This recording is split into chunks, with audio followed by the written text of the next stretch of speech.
شاوخوا 11 ورځې کېږي چې پاکستاني لوري د تورخم دروازه تړلې ده. نه یوازې دا چې د تورخم دروازه د هر ډول تګ راتګ پر مخ تړلې ده، هر ورځ او هر شیبه هڅه کوي چې افغان لوري ته ډزې وکړي او د جګړې رامنځته کېدلو هڅه کوي. له تیرو 3 ورځو را په دې خوا په تورخم کې جګړه لا پسې سخته شوې او هر شیبه امکان د دې وي چې د درنو سپکو وسلو ډزې د دواړو لورو ترمنځ تبادله شي.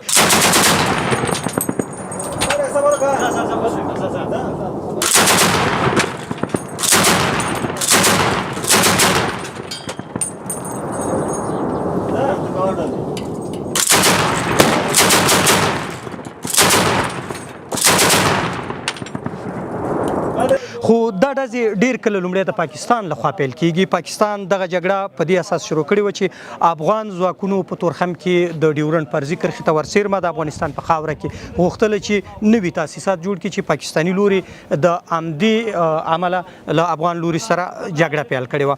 که څه هم د جګړې ډېرې ورځې وتلې دي خو لا تر اوسه افغان لوري ته هغه ډول لکه څنګه چې پاکستاني لوري ته مرګ ژوبله اوښتې ده او مالي زیانونه ورته اوښتي دي، افغان لوري ته هغومره څه نه تر سترګو کېږي.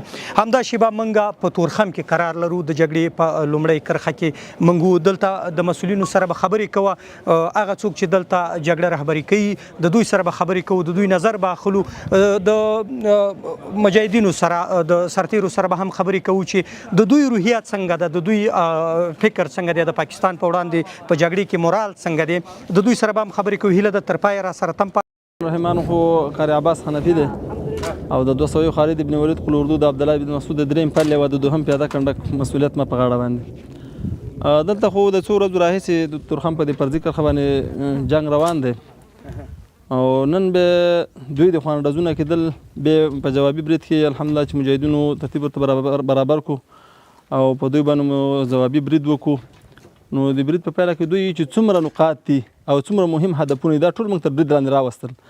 نو تر دا اوسه پورې الحمدلله جنګ روان دی او دوی د کمیسارۍ شاوخوا چې څومره ټاورونه دي، پوستې دي او دا پاس طرف چې کوم پوستې دي په دې سکیلا سلیحو باندې الحمدلله داسې الله پاک وځپل نو چې بیخي د دوی یو هدف هم الحمدلله د موږ نه دی پاتې. او د اسلامي امارت مجاهدین او د اسلامي اردو کوم مجاهدین چې الحمدلله په لوړ مورال کې دي بیخي مخته په کمیسارۍ موږ د پله په طرف باندې هلته مجاهدین الحمدلله او د سکیلا سلیحو ملګري مادم سره مخته کړي دي. پاس په دې طرف باندې چې وګورې دې طرف ته موږ هلته ملګري مخته کړي دوی دا پاس څومره ساحه چې دا ټوله موږ الحمدلله کنټرول کړې ده. نو اوس داسې دي چې بیخي وضعیت داسې دی چې موږ په کنټرول کې ده الحمدلله. ملګري موږ والله هېڅ ایساره وو ځکه پرون داسې و چې ملګري موږ را کنټرول کړي وو، په کمیسارۍ باندې ور واوښتل، په ګیټ باندې ملګري ور واوښتل. خو هغه ملګرو زه خپله دلته ورسره ناست وم، یو کس موږ پورته نه پرېښوده په دې خاطر باندې چې ملګري والله که بیخي ایسارېدل او د دوی یو نظامي کس دلته په دې ټیټ طرف کې دوی په دې پوستو کې هم څوک نشته، ټولې پوستې هم پرېښتې دي، تښتېدلې دي. نو دا ساحه یې ټوله پرېښې ده، صرف پاس طرف چې دوی کومې پوستې دي لوړې پوستې هغه نو دوی انداختونه کول، هغه هم چې پاس مجاهدینو ته متوجه شول په هغې باندې موږ انداختونه وکړله الحمدلله. هغه ساحه یې هم سره خوشي کړې ده. نو بیخي دوی اوس داسې یو څوک نه معلومېږي چې د ډز راوکړي. نو ټول همدا ټوله ساحه همدا موږ په لاس کې ده. همدارنګه پاکستانیان لوري نه یوازې دا چې د افغان نظامی ځواکونو سره په نښته کې بوخت دي، هڅه کوي تر ډیره ملکي خلکو ته زیان واړوي. په دې تیرو 3 شپو او ورځو کې ګڼ د خلکو کورونه د اوسېدلو ځایونه په نښه کړي دي چې ځایي خلک دې ته اړ شوي دي چې خپل کورونه پرېږدي